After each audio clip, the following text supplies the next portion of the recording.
Jayashree Periwal school के विरुद्ध FIR दर्ज की मांग को लेकर अभिभावक एकता आंदोलन के पदाधिकारियों ने चित्रकूट वैशाली नगर के थाने में धरना दिया। अभिभावक एकता आंदोलन के संयोजक मनीष विजयवर्गीय ने बताया कि स्कूल द्वारा ऑनलाइन क्लासेस चलाने के दौरान पॉर्न वीडियो चला, जिसके लिए स्कूल ने एक छात्र को दोषी मानते हुए उसको निलंबित कर दिया। इसमें देखने की बात यह है कि ऑनलाइन क्लास चलाते समय इसका संचालन कौन कर रहा था, क्योंकि एडमिन के परमिशन के बिना कोई भी ऑनलाइन क्लास में इस तरह के वीडियो को इंसर्ट कैसे कर सकता है। इसके बाद भी थाना अधिकारी रिपोर्ट लिखने के लिए तैयार नहीं है, जिस वजह से अभिभावक एकता आंदोलन को धरना देना पड़ रहा है। दूसरा क्या उद्देश्य है और क्या चल रहा है? देखिए, जयश्री पेरीवाल स्कूल के मामले के अंदर जो लगातार 3 दिन तक पॉर्न वीडियो चला कक्षा 11 की क्लास के अंदर, और पहले दिन अभिभावकों की सूचना देने के बावजूद भी 3 दिन तक ये चला, और हमारे पास अभिभावक एकता आंदोलन राजस्थान की हेल्पलाइन के अंदर अभिभावकों की बाद में शिकायत आई मीडिया के में जारी होने के बाद में, तो हमने उसके अगले दिन ही मतलब 22 तारीख को हम यहाँ थाने पर पहुँचे और हमने एक एफआईआर की शिकायत दी कि स्कूल के खिलाफ हमने ये शिकायत देनी चाहिए, और लिखित के अंदर तो ये शिकायत उस समय नहीं दर्ज की गई। हमने बाकायदा मेल के ऊपर भी, पुलिस थाने के मेल के ऊपर भी भेजा, और ये आज दिन तक, आज 2 तारीख है और आज तक भी इसकी एफआईआर दर्ज नहीं की जा रही है। थाने द्वारा हमको ये कहा जा रहा है कि इस मामले की ऑलरेडी स्कूल ने एफआईआर दर्ज कराई है, तो उसी के अंदर आप बयान दे दीजिए। मैं पूछना चाहूँगा, क्या 2 पक्षकारों की एफआईआर दर्ज नहीं होती है? हम तो स्कूल के खिलाफ करा रहे हैं, अभिभावकों के प्रतिनिधि के नाते से करा रहे हैं, तो क्यों अगर इसके ऊपर पुलिस थाना बचना चाह रहे हैं, क्यों अभी तक नहीं की गई है? इस संबंध के अंदर हम 27 तारीख को माननीय उपायुक्त प्रदीप मोहन जी शर्मा से भी मिले, और मैं धन्यवाद देना चाहूँगा। उन्होंने आधे घंटे लवलेश जी और हम गए थे वहाँ, बात को सुना उन्होंने, और उन्होंने कहा मुझे दे जाइए, मैं इसको दिखवाता हूँ, तो उन्होंने उसको लेकर रखा। और इसीलिए हमने माननीय संगीता बेनीवाल जी, जो बाल संरक्षण आयोग की अध्यक्षा हैं, उनको भी धन्यवाद देना चाहूँगा। 27 तारीख को हमने बाल आयोग को भी इसकी शिकायत करी कि पुलिस थाना इसके ऊपर कार्रवाई नहीं कर रहा है, एक तरफा कहीं ना कहीं दबाव और प्रभाव का मामला है। तो उन्होंने बाकायदा थाने को लेटर जारी किया, उसकी कॉपी मेरे पास में है, और बाल आयोग ने 3 दिन का समय दिया कि ये इसके ऊपर कार्रवाई हो, लेकिन ये समय भी गुजर चुका, आज उसको भी 2 दिन हो गए हैं। तो जब बाल आयोग की नहीं सुनी जा रही है, अभिभावक प्रतिनिधि लगातार यहाँ पर आ रहे हैं, उनकी नहीं सुनी जा रही है, तो ये कौन सी लोकतंत्र के अंदर हम रह रहे हैं? ये पूरी तरह से मेरा मानना है कि दबाव और प्रभाव, ये निजी स्कूलों की जो एक लॉबी है, बहुत बड़ी धन संपन्न लोग हैं ये लोग, इनकी पूरी लॉबी, इनकी यूनियन है, इनकी यूनियन के इनके दबाव के अंदर, या फिर किसी का संरक्षण इनको है। वो कौन लोग हैं जिनके संरक्षण के अंदर कानून अपना काम नहीं कर पा रहा है? और यदि वास्तव में कोई ऐसी चीज़ है तो हमको क्यों इसके बारे में लिखित सूचना नहीं दी जा रही है? हमको लिखित में दे दीजिए कि हमारी शिकायत क्यों नहीं स्वीकार की जा रही। जो भी नियम है, हम लोग अभिभावक हैं, पूरे नियमों के तहत आज ये अनशन के ऊपर बैठे हैं, और हमने कल ही इसकी सूचना माननीय पुलिस कमिश्नर साहब को, माननीय मुख्यमंत्री जी को, माननीय शिक्षा मंत्री जी को हमने दी थी कि अगर ये सुनवाई नहीं हुई तो हम 12 बजे अनशन पर बैठेंगे। उसी रूप के अंदर लवलेश कुटेटी जी हमारे प्रदेश के कोऑर्डिनेटर है, विनय खंडेलवाल जी हैं, राजेश जी हैं, यहाँ पर हैं, कानून गो जी हैं, ये सब हैं, और हम नियमों के तहत यहाँ पर अपनी जायज़ मांगों को लेकर, संवैधानिक अधिकारों को लेकर हम यहाँ उपस्थित हैं। और मैं आप सबके मीडिया के माध्यम से निवेदन करता हूँ कि इस बात को पहुँचाइए उन तक कि कौन सा प्रशासन है, कौन सी सत्ता है कि एक अभिभावक जो पीड़ित है लगातार, उसकी नहीं सुनी जा रही है, कोई सुनवाई नहीं, चक्कर काटने पड़ते लगातार थाने के ऊपर। और हम निर्भीकता से गीता को पढ़ने वाले हैं, ईश्वर को मानने वाले हैं, हमारी धर्म की लड़ाई को के रूप में अभिभावक आंदोलन लेता है इसको, और अपनी बात को मुस्तैदी से, पूरी जिम्मेदारी से कहता है और तथ्यों के आधार पर कहता है। देखिए, जयश्री पेरीवाल के मामले के अंदर एक बच्चे के ऊपर कार्रवाई हुई है, जो बच्चा के माध्यम से इन्होंने जो भी जांच करी होगी स्कूल ने अपने लेवल के ऊपर, बच्चे को निष्कासन कर दिया गया। मैं कहना चाहूँगा कि ये स्कूल शिक्षा परिवार कहलाता है। मैं अपने ऊपर लेता हूँ, यदि मेरे घर के अंदर मेरा बेटा यदि ऐसी घटना में पाया जाए, तो क्या उसका इलाज उस बच्चे को घर से निकालना होगा? क्या माँ बाप अपनी जिम्मेदारी से अलग हटकर उस बच्चे को घर से बाहर निकाल देंगे? क्या यही समाधान था? क्या माँ बाप की या उनकी भूमिका नहीं थी कि समाज की, सोसाइटी की भूमिका नहीं है? ये निश्चित रूप से भूमिका बनती है उस बच्चे के ऊपर जो मानसिक प्रताड़ना का मामला बनता है कि उस बच्चे को स्कूल से निकाल दिया गया, और उसके माता पिता पे क्या बीत रही होगी उस बच्चे के ऊपर।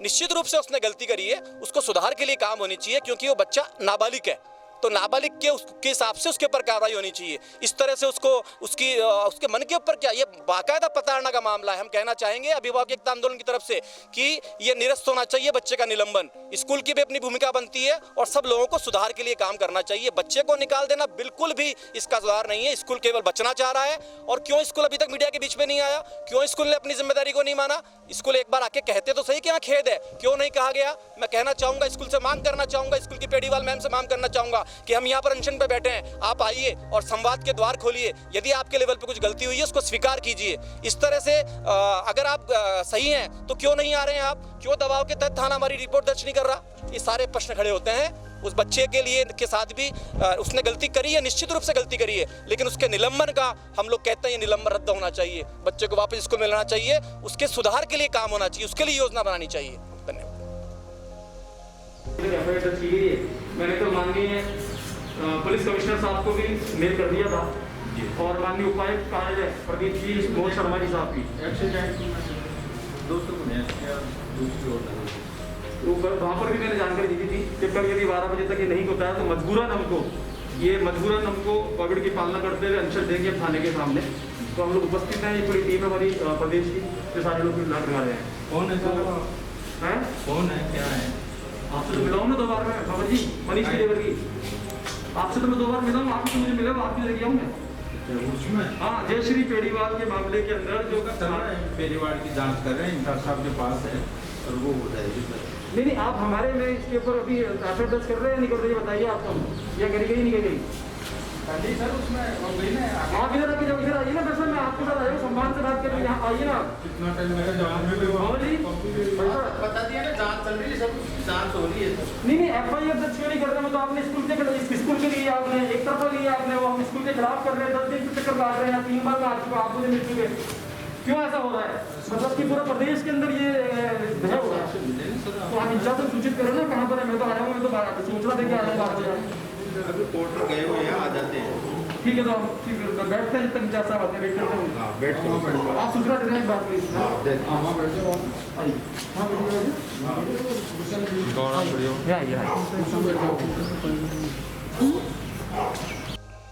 सर, मैं ये जानना चाहता था कि इससे पहले कितनी बार आपको थाने पे आना पड़ा था और कितने कहाँ आपने इसकी चर्चा की? हम 3 बार थाने आ चुके हैं।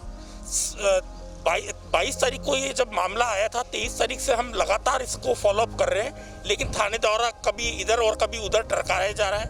उसके बाद में हम पुलिस उपायुक्त शर्मा जी, प्रदीप मोहन जी शर्मा जी से भी मिले और उनको हमने लिखित में शिकायत दी। उन्होंने लिखित में शिकायत को स्वीकार तो कर लिया, लेकिन कार्रवाई अभी तक नहीं करी है।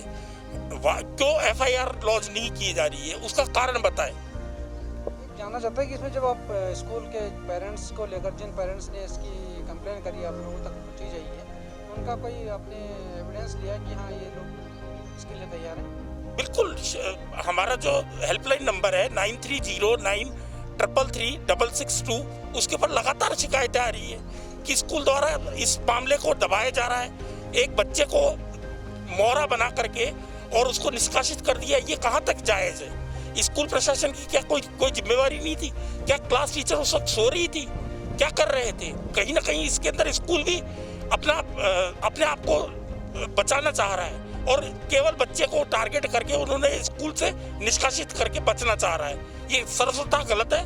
कार्रवाई एक तरफा नहीं होनी चाहिए, दोनों पक्षों की पूरी बात होनी चाहिए। मैं विनय खंडेलवाल एमजीडी स्कूल का पेरेंट्स हूँ बच्चों का, लेकिन इसके अंदर मैं काफ़ी टाइम से जुड़े हुए हैं, पिछले साल से, जब से कोरोना की प्रॉब्लम्स चल रही है।